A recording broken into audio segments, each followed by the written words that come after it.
The rain begins as a soft murmur, barely noticeable at first, as it taps against the sidewalks and the rooftops of Kansas City. It's the kind of rain that catches you off guard in its gentleness, lulling the city into a quiet, almost meditative stillness. The streets, once filled with the hum of passing cars and hurried footsteps, now seem to sigh in unison with the storm. The familiar sounds muffled under the gentle onslaught of rain. It's as though the city itself is taking a breath, pausing just for a moment to listen to nature's voice.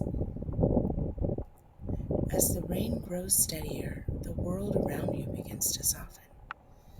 The heavy, relentless heat of the afternoon dissolves into a cool mist that wraps the city in a peaceful shroud. The sky is an overcast blanket of clouds, an endless sheet of gray stretching over the rolling hills of Missouri. The streets of Westport, known for their bustling energy, are now deserted save for the occasional flicker of headlights reflecting in puddles, their light distorting in the ripples below. A quiet that only rain can create hangs over everything. No honking horns, no chatter, just the soothing sound of water meeting the earth. The trees lining the avenues, still thick with the lush green of summer, bend slightly with the weight of rain.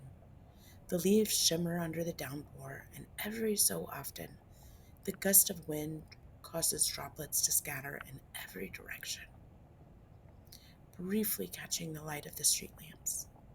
The pitter-patter of the rain against the leaves creates a symphony of sounds, delicate at first, but gradually building as the storm gains momentum.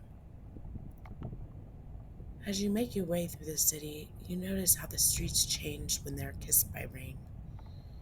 In the crossroads districts, the iconic brick buildings take on a richer hue, their red and orange tones deepening in the dim light. The puddles that form in the cobblestone streets reflect the neon signs of nearby cafes and galleries, turning them into vibrant smears of color. The usual energy of the area, filled with artists, diners, and tourists, is now replaced by a kind of calm reverence. People huddle beneath the awnings or rush into cozy, warm spaces. The soft murmur of conversations, blending seamlessly with the sounds of the rain. The streets seem to breathe with a rhythm of their own. And for a brief moment, Kansas City is nothing but raindrops, streetlights, and the hum of distant thunder. Even the grand boulevard of Broadway, often bustling with traffic, now feels expansive and open. The rain-slicked asphalt reflecting the grandeur of the city's skyline, the tall buildings that line the street, the town pavilion, the Kaufman Center, fading into the mist, their sharp angles softened by the fog and the rain. It's almost as if the storm is sculpting the city anew, erasing the harsh edges of concrete and glass, and turning everything into a painting, blurred and beautiful. Thunder rumbles in the distance, deep and reverberating, like the sound of a drumbeat echoing over the wide plains. It's a distant at first, but it grows louder as the storm moves closer.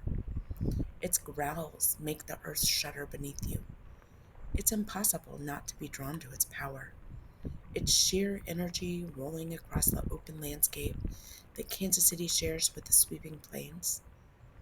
The sky is alive with electricity, flashes of lightning that light up the horizon for a split second, illuminating the world in a stark white glow before plunging everything back into a quiet, shadowed world.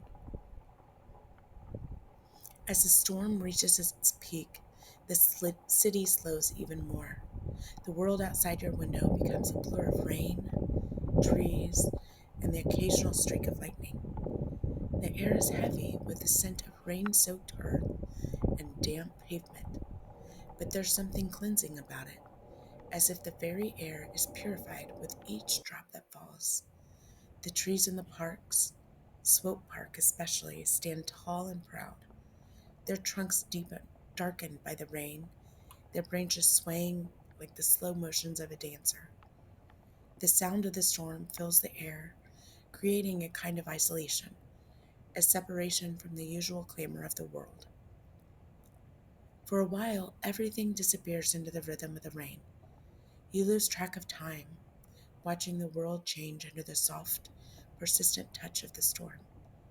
The gentle murmur of the rain against the windows creates a trance-like state, as though Kansas City has slipped into a quiet dream. The city's heartbeat is faint, the bustle of life replaced with this tranquil pause. Every drop of rain, each rumble of thunder, every burst of light in the sky feels like a part of a story, part of the living, breathing fabric of the city. Then, as quickly as it arrived, the intensity of the storm begins to wane. The light raindrop lightens, the droplets now fewer but still constant. The thunder retreats into the distance, a low, fading hum. What remains is a gentle drizzle, a soft patter on the rooftops and sidewalks. The sound of rain softened by the thick air that now carries a freshness, a clarity. The world once more becomes clear. The streetlights shine with renewed intensity, their beams cutting through the fog of mist as clouds begin to break apart. The wet streets shimmer like rivers of glass, reflecting the quiet beauty of the world that the rain has just left behind. Kansas City stands still in this moment, serene, washed clean, as if ready for the world to begin again. You step outside into the cool, damp air, breathing in the freshness of the night. The city, now calm and quiet, feels like an old friend you've known for years, familiar yet new, and full of a kind of peace that only nature's rhythm can bring. The distant sound of a lone car passing by, the soft rustle of leaves, the last few drops of rain falling from branches. These are the sounds of the night. The storm is past, but its mark remains on the city, lingering in the air, in the wet streets, in the stillness that now blankets Kansas City.